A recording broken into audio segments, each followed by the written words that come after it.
The story of Hearst Castle begins long before marble towers rose above the California coastline, and long before its hilltop became synonymous with excess, power, and spectacle. To understand how Hearst Castle came to exist, it is necessary to begin with land, legacy, and ambition. This first chapter focuses on the origins of the site, the formative influences that shaped William Randolph Hearst, and the early decisions that set the foundation for what would become one of the most extraordinary private estates ever built in the United States. This is not yet the story of the castle as most people imagine it. It is the story of how an idea took root, slowly and deliberately, on a remote stretch of coastal California. In the mid-19th century, the land that would one day host Hearst Castle was far removed from wealth and global attention. Located along California's central coast, the region was rugged, isolated, and sparsely populated. Rolling hills met the Pacific Ocean, and access was difficult. The area was part of a vast Spanish land grant known as Rancho Piedra Blanca, later incorporated into Rancho San Simeon. In 1865, George Hearst, a self-made mining entrepreneur, purchased the land. George Hearst was not born into privilege. He accumulated wealth through mining investments during the explosive industrial expansion of the American West. Gold, silver, and other mineral ventures provided him with financial power, but his approach to land ownership was practical rather than theatrical. The San Simeon property functioned primarily as a cattle ranch and family retreat. It was a working landscape, defined by agriculture and isolation rather than luxury. George Hearst's wife, Phoebe Hearst, would later play a crucial role in shaping the future of the land. Phoebe Hearst was deeply interested in education, art, and philanthropy. She traveled extensively throughout Europe and the Middle East, developing an appreciation for classical architecture, archaeology, and cultural patronage. These interests would profoundly influence her son. William Randolph Hearst was born in 1863 and grew up between California and the eastern United States. His upbringing was defined by contradiction. On one hand, he experienced the rough practicality of the American West.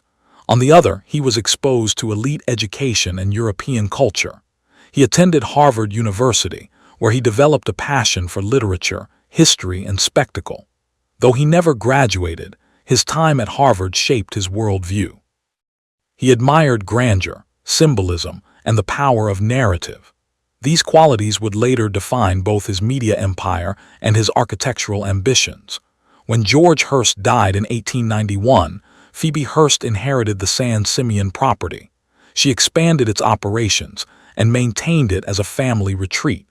Young William visited frequently and formed a deep emotional attachment to the land. The hilltop overlooking the Pacific Ocean held particular significance for him. From this vantage point, the coastline stretched endlessly, and the isolation created a sense of dominion over the landscape. William Hearst later referred to this hill as the Enchanted Hill, a phrase that revealed both romanticism and control. At this stage, there was no castle. There were modest ranch buildings and simple accommodations. Yet even in his youth, Hearst imagined something larger. He dreamed of building a grand house where he could display art, host guests, and project cultural authority.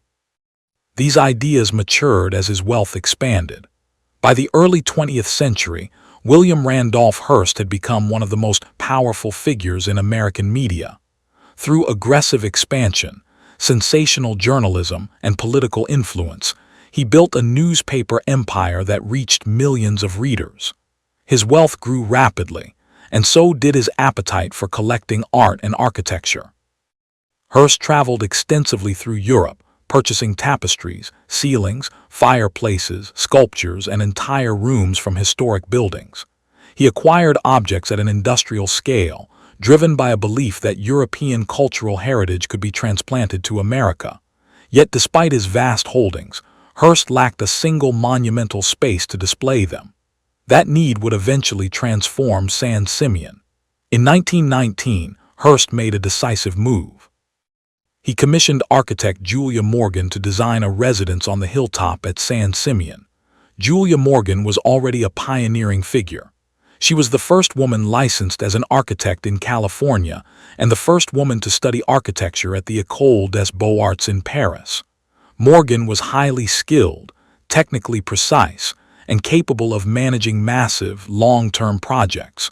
Hearst trusted her implicitly. Their collaboration would last nearly 3 decades and produce one of the most complex architectural undertakings in American history. Initially, Hearst's request to Morgan was modest by later standards. He asked her to design a little something on the hill, a comfortable retreat where he could entertain family and friends. Early sketches resembled a bungalow-style house inspired by Mediterranean influences. There was no clear master plan for a palace. Instead, the project began incrementally, shaped by Hearst's evolving desires and expanding collection. This lack of a fixed endpoint would become one of the defining features of Hearst Castle's construction. Work began slowly. Infrastructure posed immediate challenges. The remote location required the construction of roads, water systems, power generation, and housing for workers. Materials had to be transported over long distances. Skilled laborers were brought in, and the site gradually transformed from ranch land into a permanent construction zone. Hearst funded the work entirely himself, using profits from his media empire. Unlike many large estates, Hearst Castle was not built with borrowed money. This financial independence allowed the project to continue uninterrupted for years, even as costs escalated dramatically. As construction progressed, Hearst's ambitions expanded. He instructed Morgan to think bigger, taller, and more dramatic. The residence evolved into a sprawling complex rather than a single house. Multiple guest houses were added, along with gardens, terraces, pools, and monumental stairways. The main house, later named Casa Grande, rose at the center of the complex. Its twin towers, inspired by Spanish cathedrals, signaled Hearst's desire to merge religious grandeur with personal authority. Each addition prompted further revisions. Morgan redrew plans repeatedly, adapting to Hearst's constant changes. Despite the scale of the work, their correspondence remained focused on precision and control. Hearst scrutinized every detail, from the placement of tiles to the selection of statues.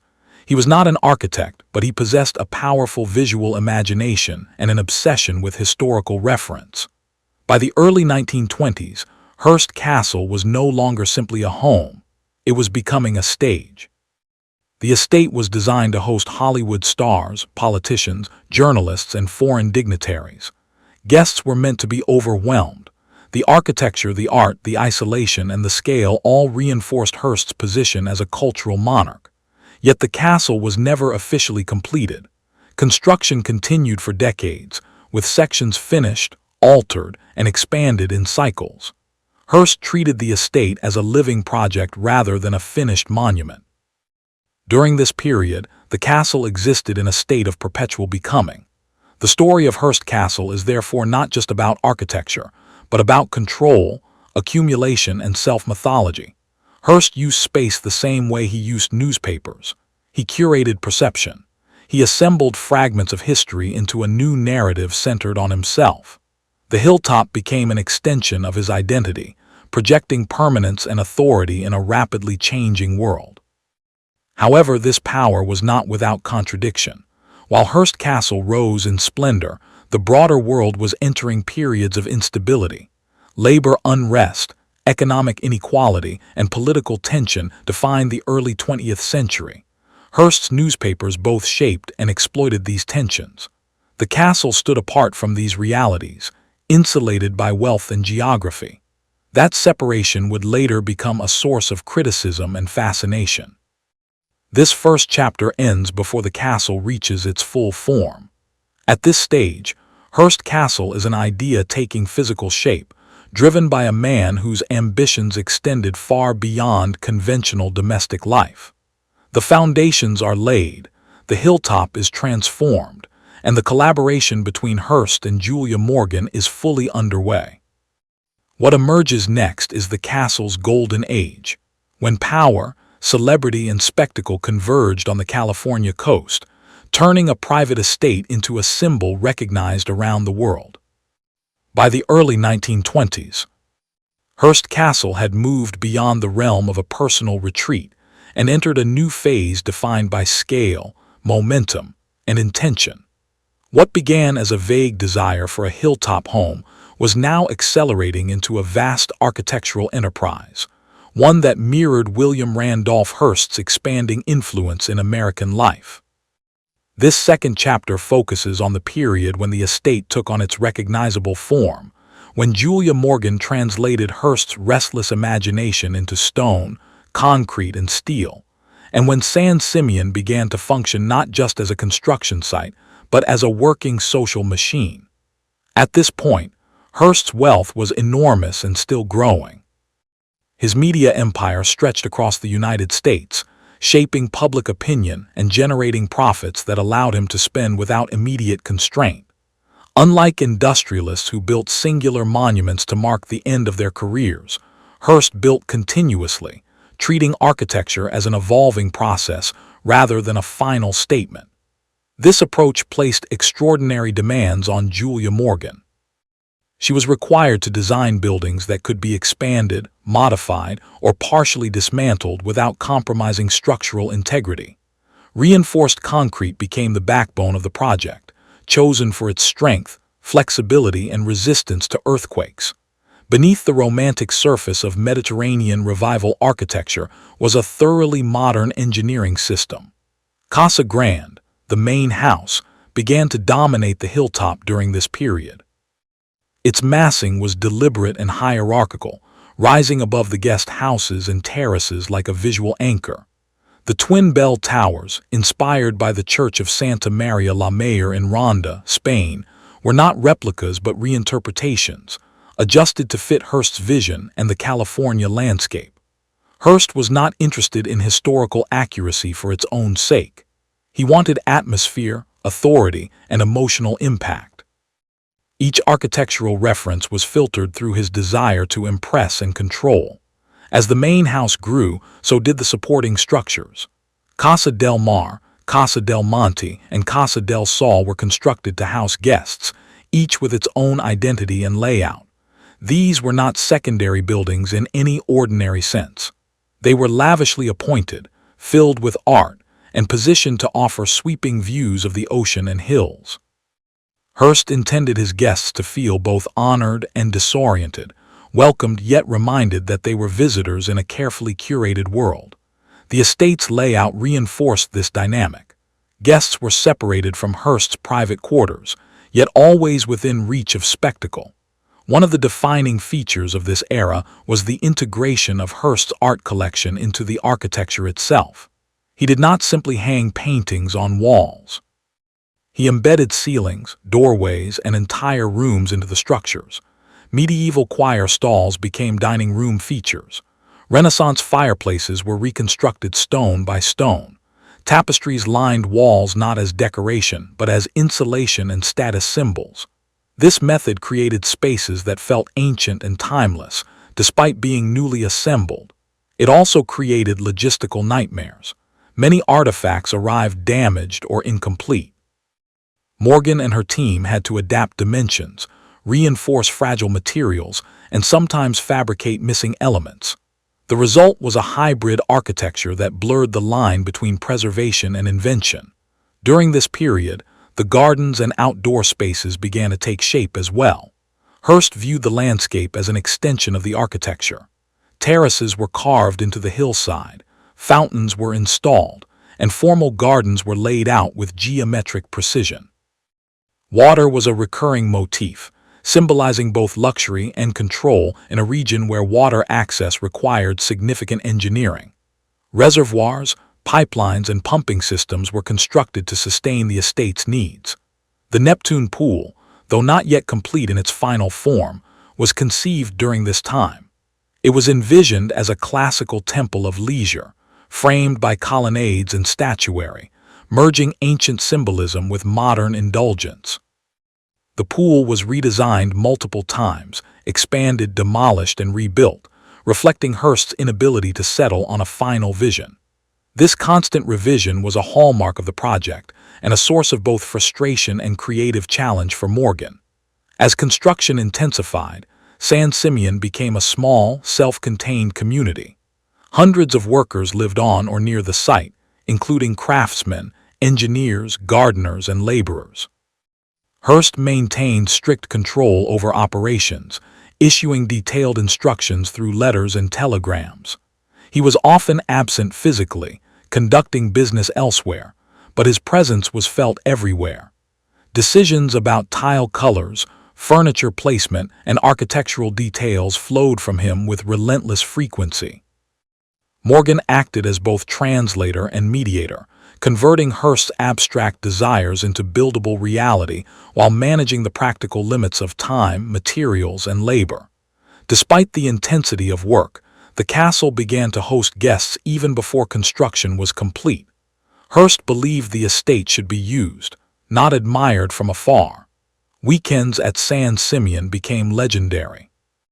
Hollywood actors, directors, politicians, writers, and journalists were invited to stay for days or weeks at a time.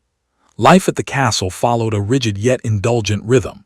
Mornings were leisurely, afternoons filled with swimming, horseback riding, or walks through the gardens, and evenings dominated by formal dinners and film screenings. Hearst controlled the schedule, the seating, and even the conversation topics. Guests were expected to participate, observe, and perform gratitude. These gatherings served multiple purposes. They reinforced Hearst's social dominance, strengthened political and media alliances, and turned the castle into a living advertisement for his power. Yet beneath the glamour, tensions existed. Hearst's control could feel suffocating. The estate's isolation meant guests were dependent on his hospitality. The opulence, while impressive, also created discomfort for those aware of the growing economic inequalities outside the gates. This contradiction was largely ignored within the walls of San Simeon, but it would later shape public perception of the castle. Technologically, Hearst Castle was far ahead of its time. It featured a private power plant, advanced plumbing, and early forms of climate control. Elevators connected different levels of Casa Grande, disguised to blend with the historic aesthetic. Kitchens were industrial in scale, capable of serving dozens of guests with efficiency. Projection rooms allowed Hearst to screen films before their public release, reinforcing his connection to Hollywood. These modern systems were hidden behind layers of antiquity, creating an illusion of effortless grandeur. By the mid-1920s, Hearst Castle had become a symbol, even if it was not yet widely known to the public. It represented a uniquely American approach to legacy building, one that combined European cultural appropriation with industrial wealth and media influence. Unlike old-world palaces built over centuries by dynasties, San Simeon was the product of a single lifetime, fueled by relentless ambition. Hearst did not inherit a throne, he constructed one. This period marked the transition from ambition to dominance. The estate was no longer an experiment. It was functioning at scale, hosting power, absorbing resources, and projecting a carefully managed image. Yet the story is far from complete. The castle would continue to evolve, shaped by global events, economic collapse, and the eventual decline of Hearst's fortune. The excess that defined this era would soon collide with forces beyond Hearst's control, testing whether his hilltop empire could endure the pressures of a changing world. By the late 1920s, Hearst Castle had entered what many consider its defining era, the moment when the estate was no longer simply growing, but performing.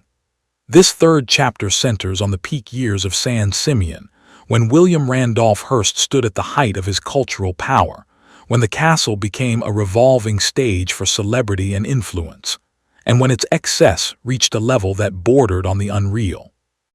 Construction continued relentlessly, but now it unfolded alongside constant social activity. The estate was simultaneously a building site, a private resort, and a political salon. These overlapping roles shaped the atmosphere of San Simeon and revealed the deeper purpose behind its creation. Hearst did not build the castle merely to live in it. He built it to be witnessed.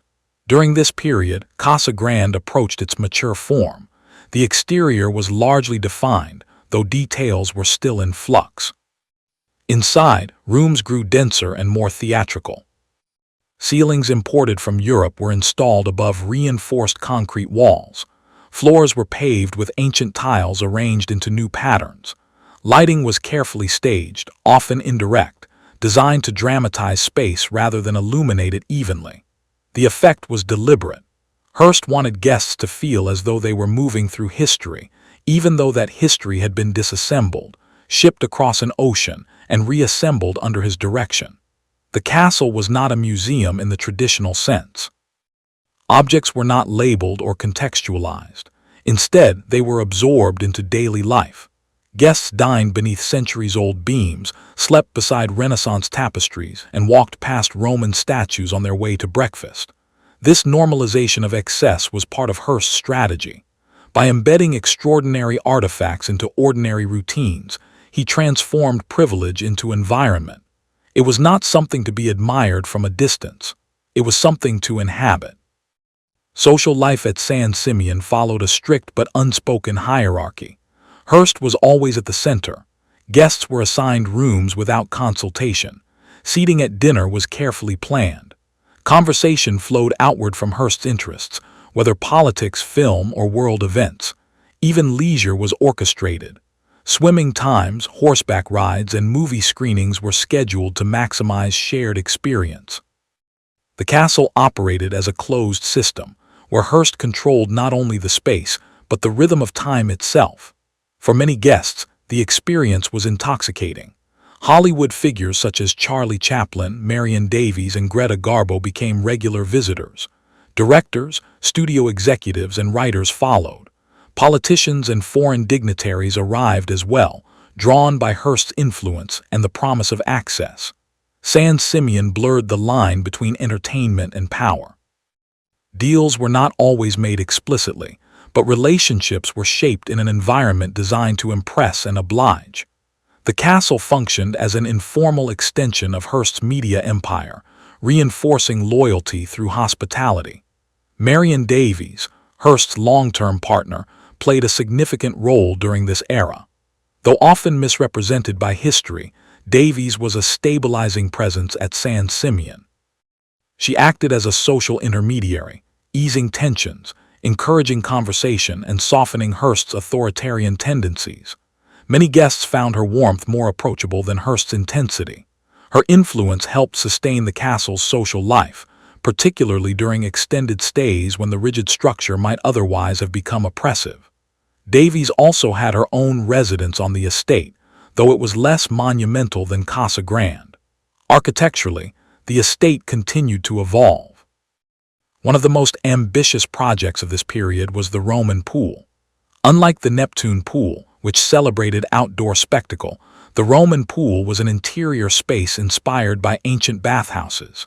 It was lined entirely with blue and gold mosaic tiles, many containing real gold leaf.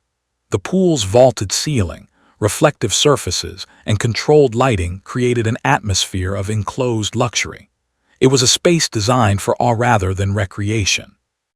Guests swam in silence, surrounded by shimmering surfaces that erased any sense of the outside world. The Roman pool embodied Hearst's desire to dominate not just landscape but sensory experience. The Neptune pool, meanwhile, underwent repeated transformations. Hearst was dissatisfied with its scale and proportions, ordering expansions that required tearing out completed work and starting again. Columns were added, removed, and repositioned. Sculptures were replaced. The pool grew larger and more theatrical with each iteration. This cycle of destruction and reconstruction reflected Hearst's perfectionism and his inability to accept finality. For him, completion implied limitation. As long as the pool remained unfinished, it could continue to grow, just as his ambition did. Behind the scenes, Julia Morgan managed these changes with remarkable discipline. Her correspondence from this period reveals a careful balancing act. She respected Hearst's authority, but she also protected the integrity of the structures. She translated vague instructions into precise drawings and ensured that constant revisions did not compromise safety. Reinforced concrete again proved essential, allowing buildings to absorb change without collapse. Morgan's role was not merely technical. She served as the stabilizing force that made Hearst's excess sustainable. Without her, the project would likely have collapsed under its own weight. Yet even at its peak, cracks were forming beneath the surface. The late 1920s were a time of economic speculation and inequality across the United States. Hearst's newspapers played an active role in shaping public opinion, often promoting sensationalism and political agendas that served his interests. His wealth insulated him from immediate consequences, but it also tied him to a volatile system. The castle, with its endless consumption of resources, stood in stark contrast to the realities faced by much of the population. This contrast was not lost on critics, though their voices rarely penetrated the walls of San Simeon. Hearst himself seemed aware, at least on some level, of the fragility of his position. His obsession with permanence intensified. He acquired more art, expanded storage spaces, and continued building even when certain areas went unused. The castle became a physical expression of accumulation for its own sake. It was no longer just about display. It was about securing legacy against the threat of loss. The estate's isolation reinforced this mindset. Perched above the Pacific, removed from cities and public scrutiny, Hearst Castle existed in a controlled vacuum. Yet history does not respect walls, no matter how thick. As the decade drew to a close, forces beyond Hearst's control were gathering. The economic system that funded his empire was unstable. Political alliances were shifting. The world was moving toward crisis. San Simeon, for all its grandeur, was not immune. This chapter ends at the moment before collision. Hearst Castle stands fully alive, crowded with guests, glowing with artificial antiquity, and fueled by near-limitless resources. It is the high point of the hilltop empire, a moment of sustained excess balanced precariously on the edge of collapse. What follows will test whether this carefully constructed world can survive when the external structures supporting it begin to fail. By the time the 1930s arrived, the world surrounding Hearst Castle began to shift in ways that no amount of stone, gold leaf, or ocean views could fully shut out. This fourth chapter follows the collision between the hilltop empire and the global forces pressing in from beyond its gates. The Great Depression did not arrive at San Simeon overnight, but its presence slowly altered the rhythm of life, exposing the financial and psychological cost of maintaining a fantasy built on endless expansion. Hearst Castle did not suddenly stop functioning. Guests still arrived, dinners were still served, and construction technically continued. Yet beneath the surface, the assumptions that had sustained the estate were beginning to erode. William Randolph Hearst had built his fortune on leverage, circulation, and constant growth.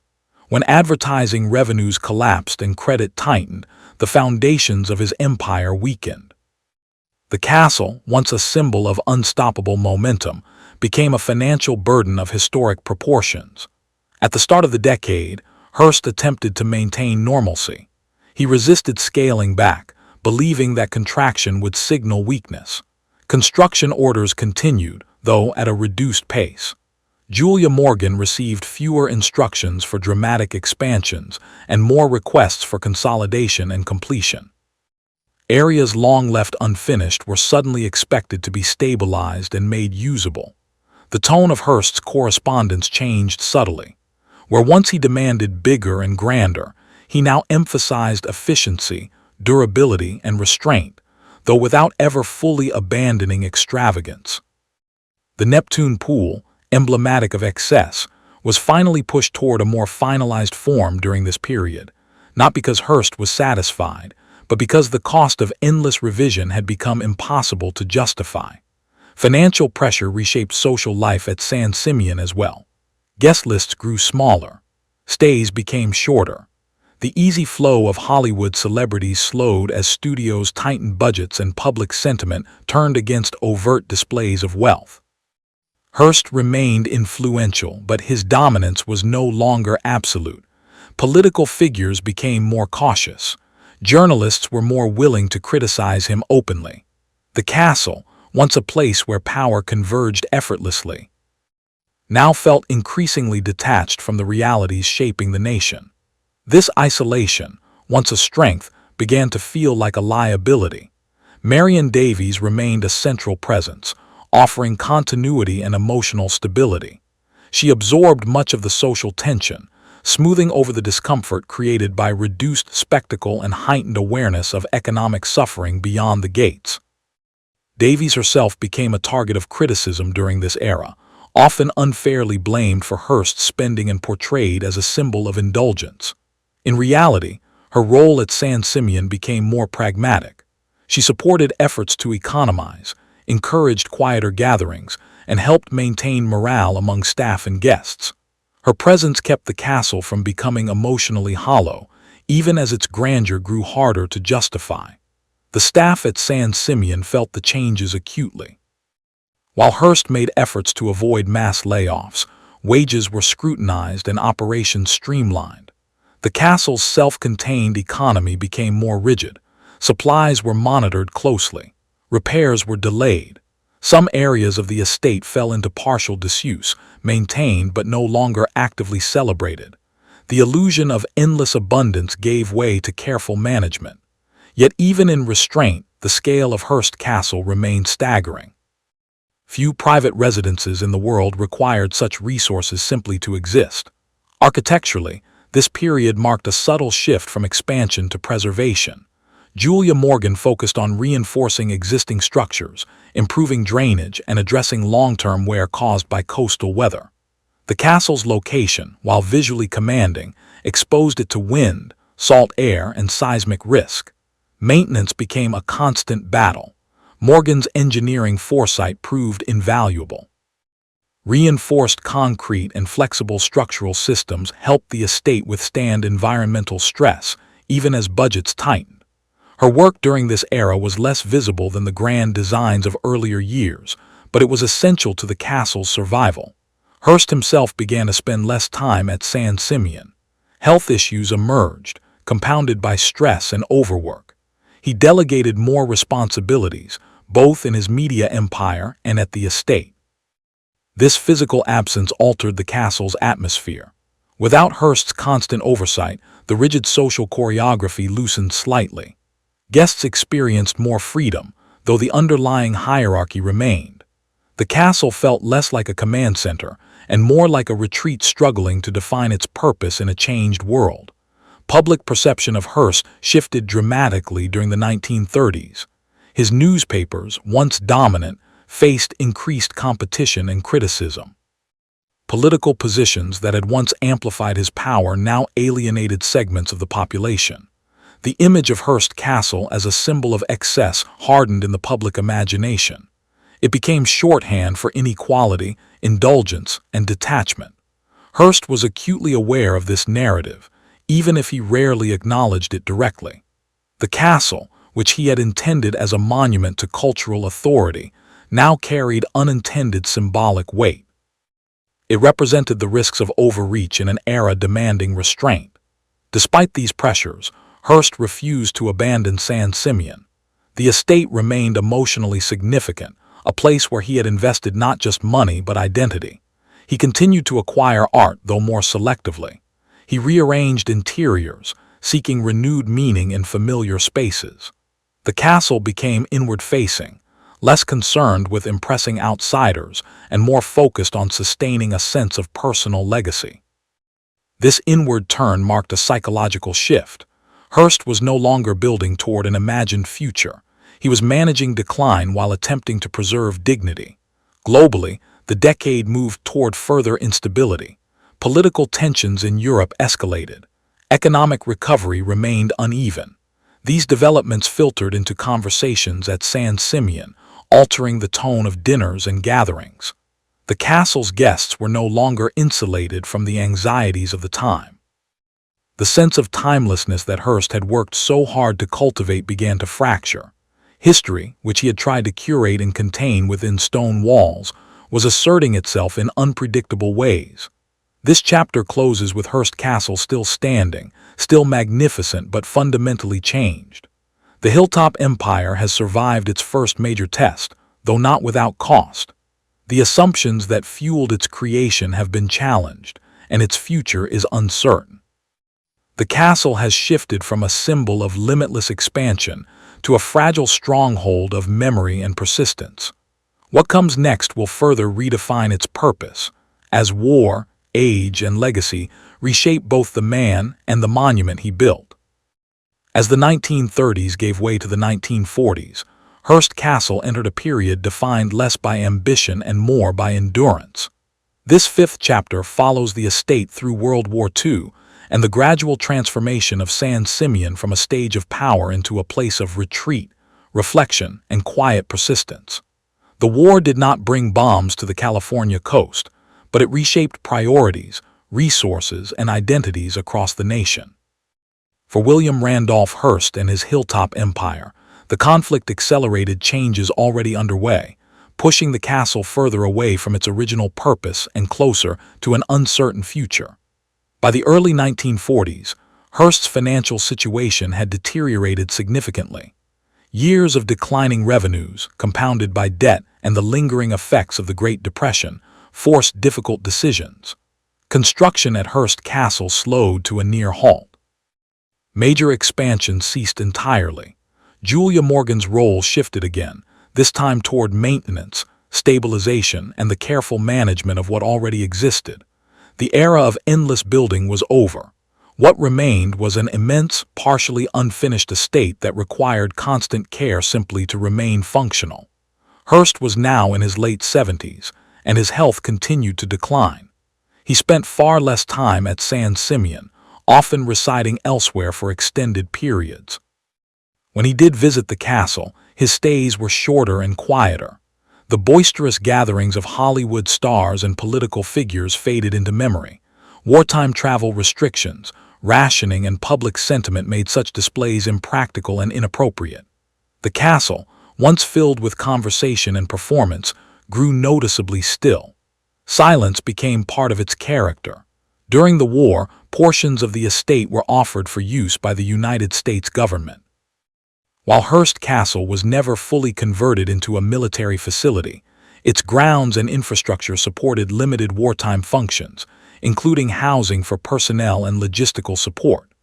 This temporary repurposing marked a profound shift. The castle, built as a personal monument, now served a collective cause.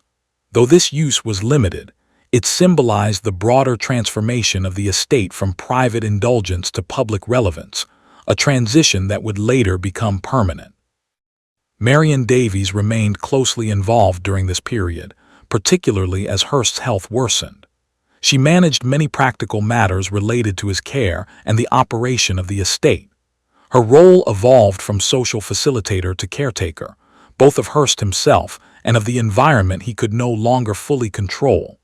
Davies' presence softened the emotional impact of decline, preserving a sense of continuity even as circumstances changed.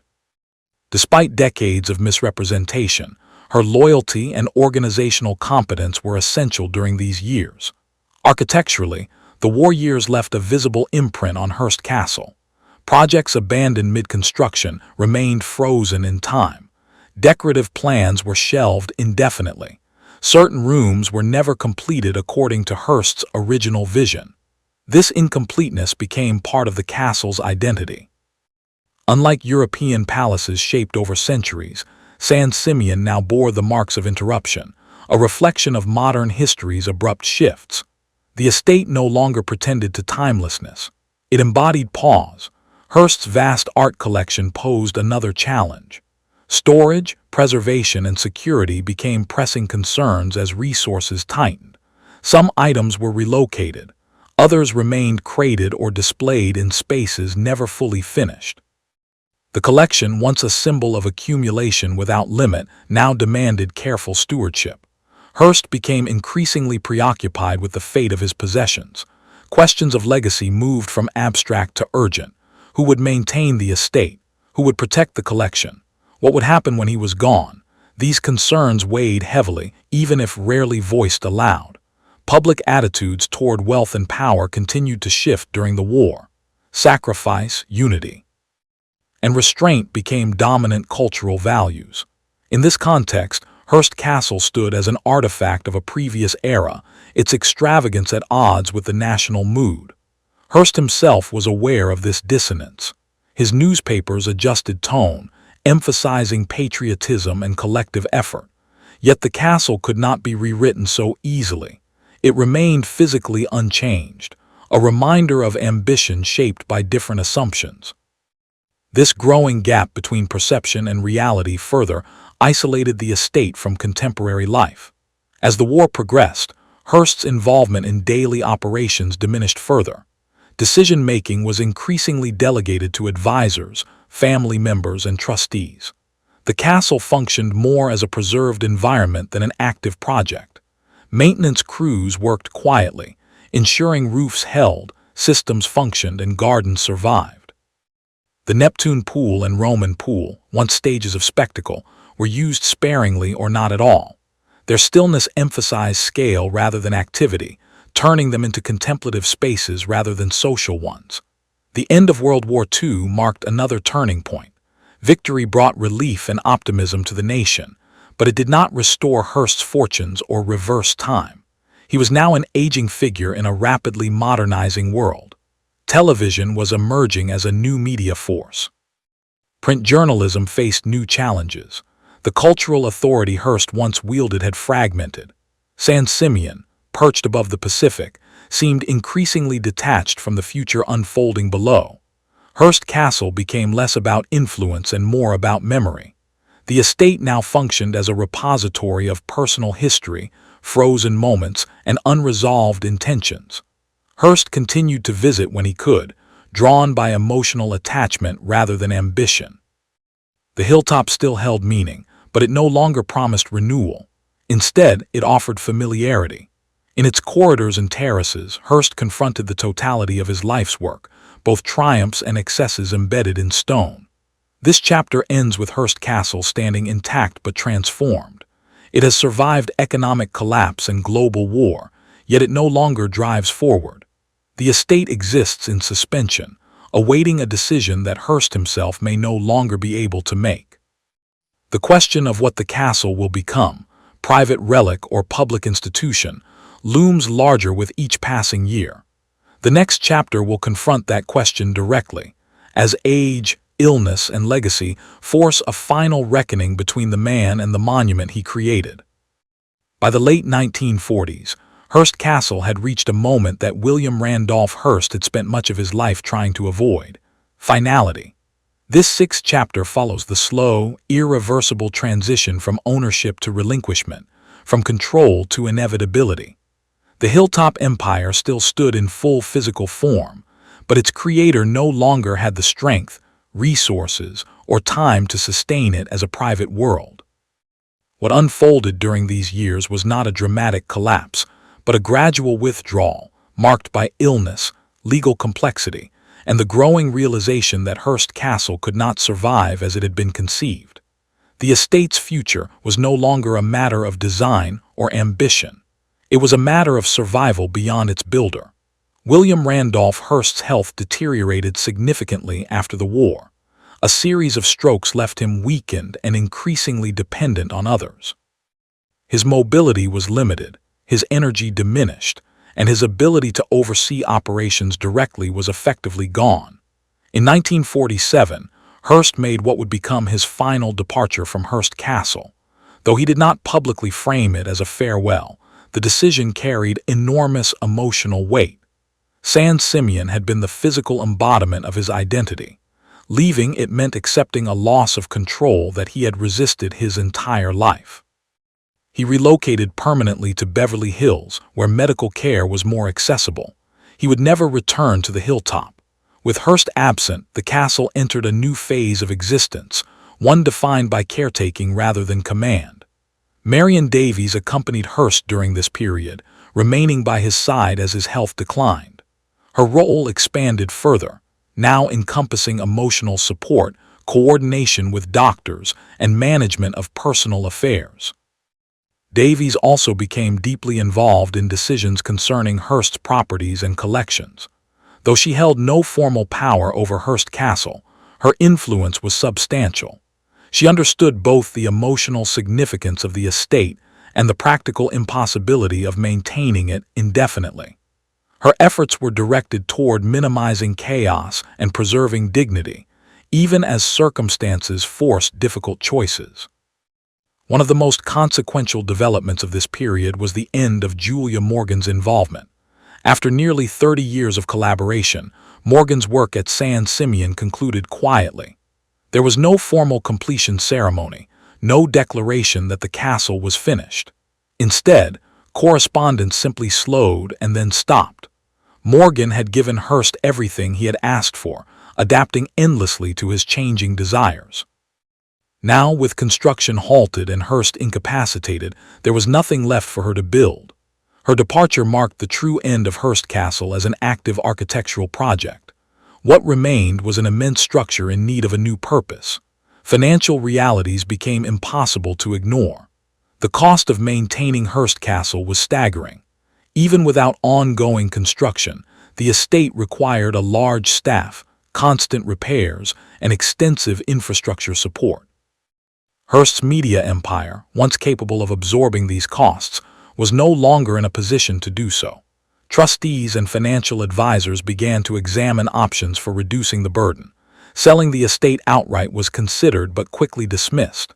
The castle was too large, too unique, and too remote to attract a private buyer capable of sustaining it. Breaking up the property would have destroyed its integrity. A different solution was needed. Attention turned toward the state of California. Discussions began regarding the possibility of transferring Hearst Castle into public ownership. These negotiations were complex and emotionally charged. For Hearst, the idea of surrendering his most personal creation was deeply uncomfortable. Yet he also understood that public stewardship offered the best chance for the estate's preservation. The state, for its part, recognized the historical and cultural value of the property, but faced its own concerns about cost and logistics.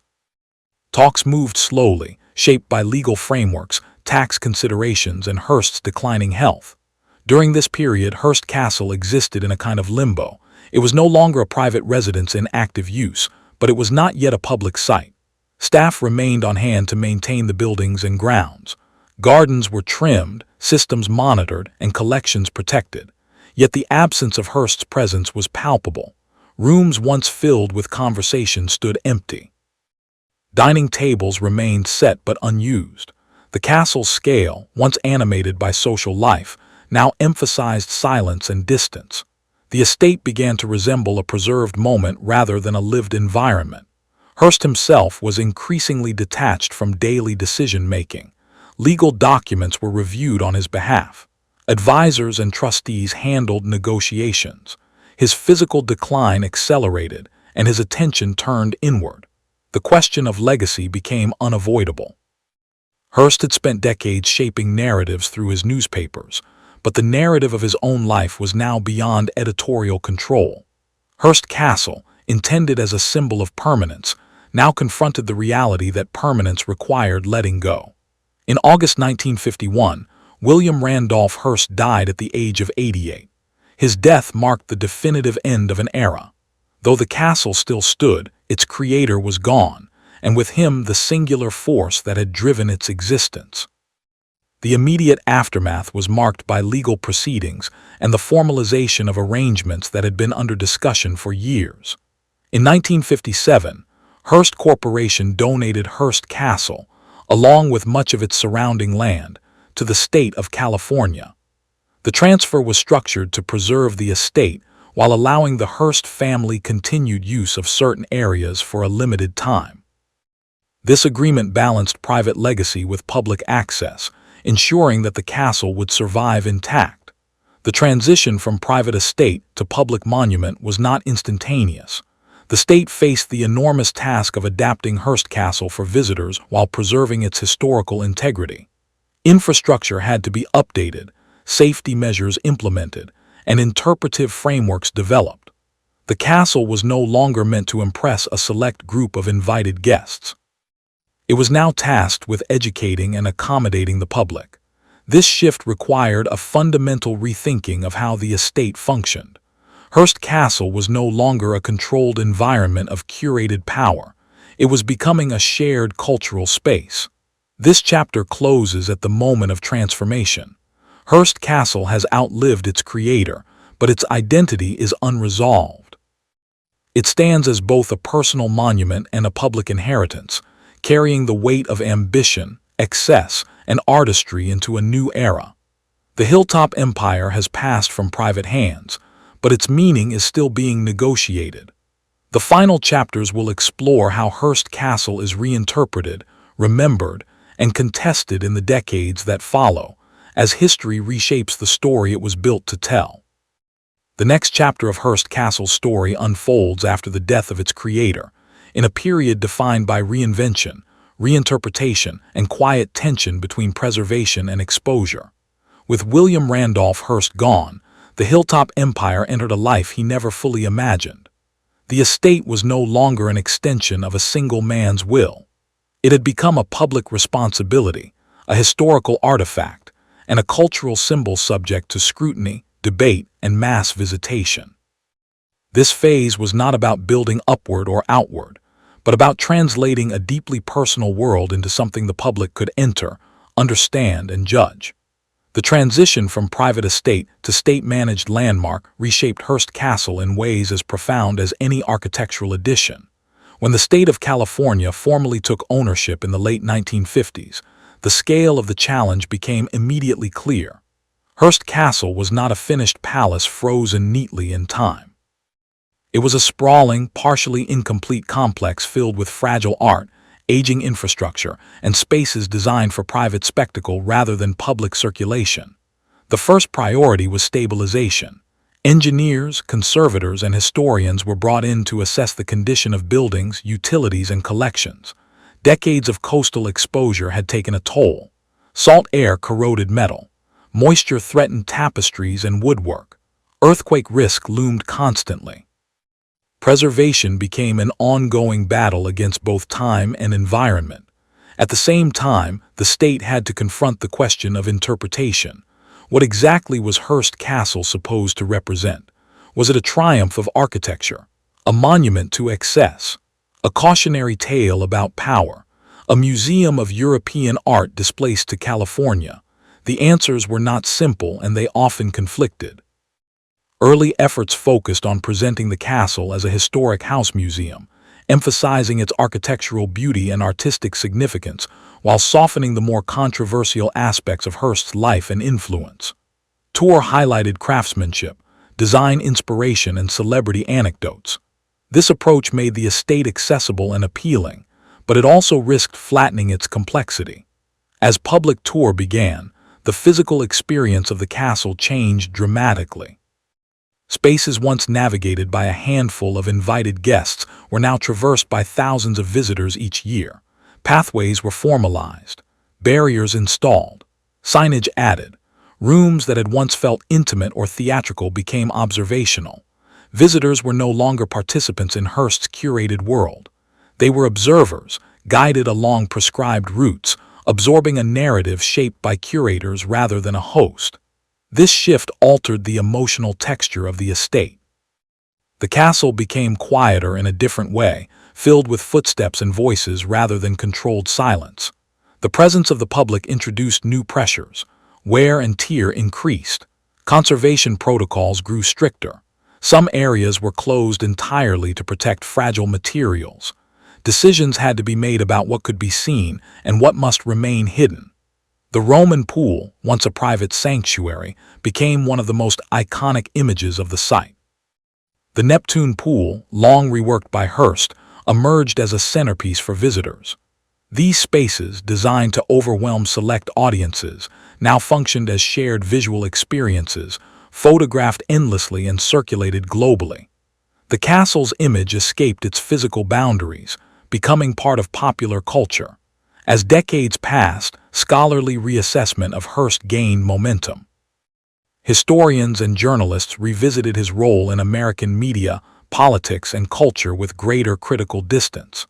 The term yellow journalism, long associated with his newspapers, became central to discussions of media ethics. Hearst Castle inevitably became entangled in these debates. For some, it stood as evidence of cultural ambition and patronage. For others, it symbolized inequality, manipulation, and excess built on sensationalism. The estate could not be separated from the man who built it, no matter how carefully Tour avoided controversy. This tension became part of the site's identity. The Hearst family's relationship with the castle also evolved during this period. While ownership had transferred to the state, family members retained limited access and a vested interest in how Hearst's legacy was portrayed. Balancing family sensitivities with historical transparency required constant negotiation. Over time, interpretive materials expanded to include more nuanced discussions of Hearst's influence, acknowledging both achievement and criticism. The castle became a space where competing narratives coexisted, sometimes uneasily. Technological advances further reshaped the visitor experience. Audio guides, archival footage, and later digital media allowed for deeper contextualization. Stories of Julia Morgan's role gained prominence, correcting earlier tendencies to center Hearst exclusively. Her architectural brilliance and professional endurance became recognized as foundational to the estate's existence. This reframing shifted perceptions of authorship and power, highlighting collaboration rather than singular genius. Morgan's presence, once largely invisible to visitors, became a central thread in understanding how the castle was built and sustained. Meanwhile, the physical environment surrounding Hearst Castle changed as well. Conservation efforts extended beyond buildings to include the landscape itself. The surrounding land was preserved as part of a state park system, protecting the visual isolation that had defined the estate from the beginning. Wildlife returned in greater numbers.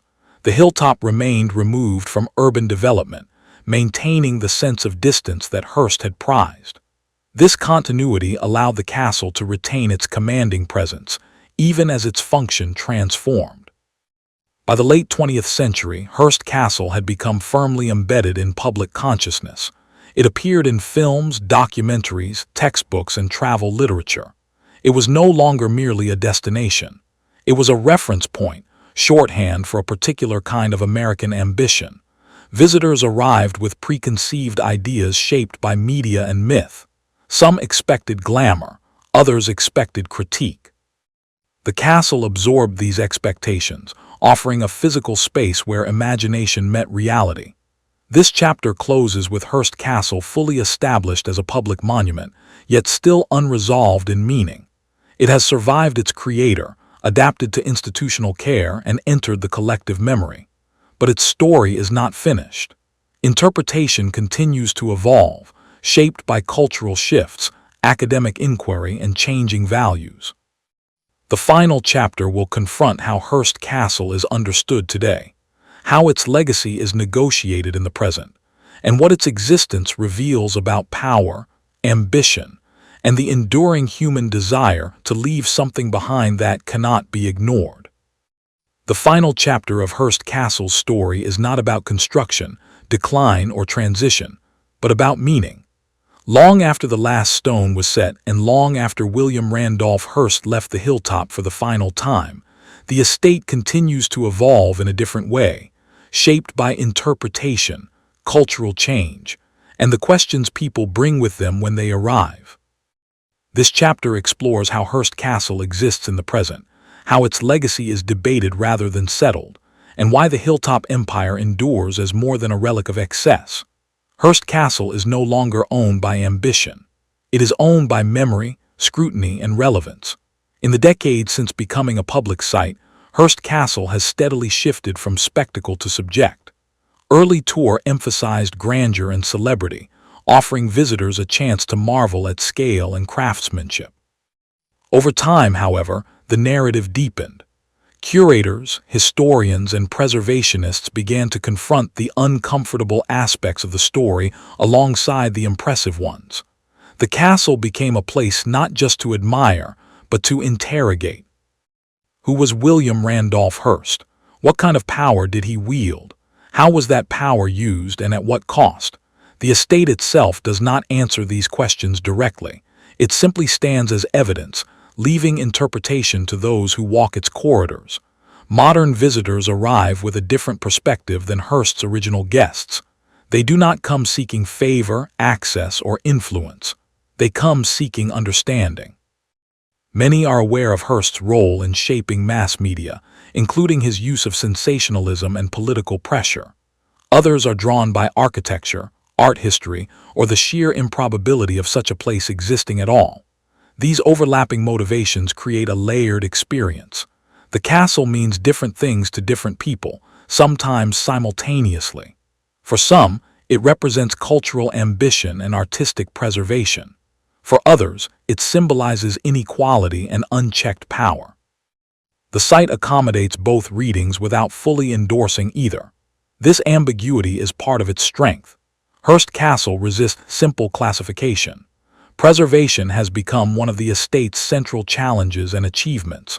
Maintaining such a vast and complex structure requires constant intervention.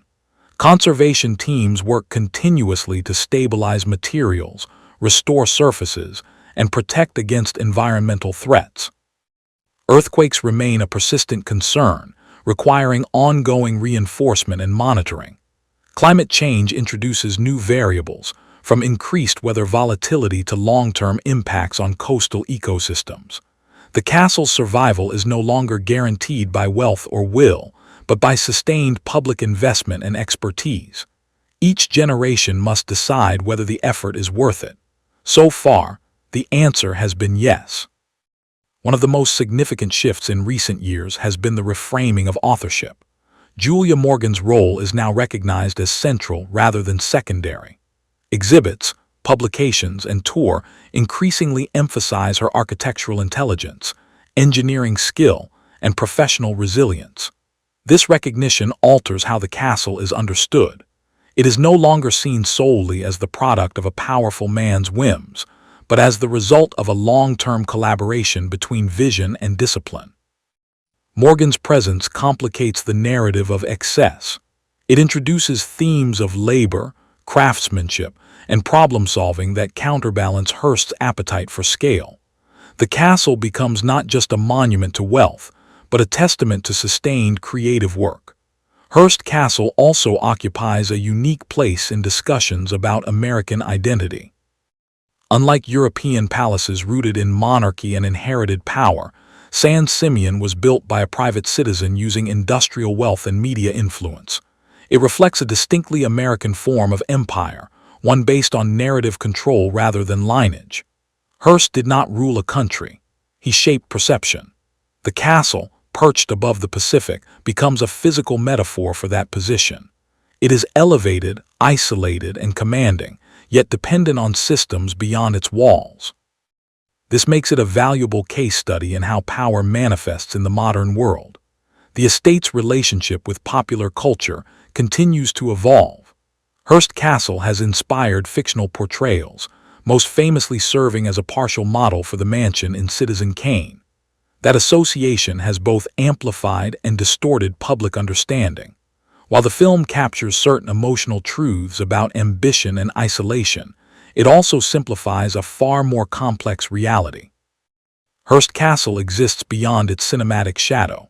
It offers nuance where fiction offers archetype. Visitors who arrive expecting a villain's lair often leave with a more complicated impression, one that includes vulnerability, contradiction, and unresolved intent. The surrounding landscape plays a crucial role in sustaining this complexity. The preservation of the surrounding land ensures that the castle remains visually and psychologically separate from modern development. The approach to the hilltop still involves distance and anticipation. This spatial experience reinforces reflection. Visitors are not simply dropped into a museum. They ascend into it. The journey mirrors the estate's original function as a place apart, though now the separation invites contemplation rather than control. Wildlife, open sky, and ocean views frame the architecture, reminding visitors that the castle, for all its mass, exists within a larger natural system. Perhaps the most enduring aspect of Hearst Castle is its refusal to resolve into a single moral lesson. It is neither a simple celebration of creativity nor a straightforward condemnation of excess. It contains both impulses. Hearst's desire to collect, preserve, and display art saved countless objects that might otherwise have been lost. At the same time, his accumulation was driven by ego, competition, and control. The castle embodies the tension between preservation and possession. It forces viewers to consider whether intention matters as much as outcome, and whether beauty can be separated from the conditions that produce it. As time moves forward, Hearst Castle continues to absorb new interpretations. Each generation brings its own concerns, whether about media power, inequality, sustainability, or cultural appropriation. The estate remains relevant because it intersects with these questions rather than standing outside them. It does not belong entirely to the past. It participates in the present by provoking analysis rather than offering closure. This is perhaps its greatest legacy. William Randolph Hearst built the castle to project permanence, yet its true endurance lies in adaptability. It has outlived its creator, outlasted the system that funded it, and survived shifts in public values by becoming a space for dialogue rather than dominance. The hilltop empire no longer commands attention through power. It earns it through complexity. In the end, Hearst Castle stands as a record of human ambition at full scale, with all its brilliance and flaws intact. It shows what can be achieved when resources, imagination, and determination converge, and what is risked when those forces are left unchecked. It is not a warning carved in stone, nor a triumph frozen in time. It is a question made physical, rising above the California coast, still asking what it means to build something meant to last forever in a world that never does.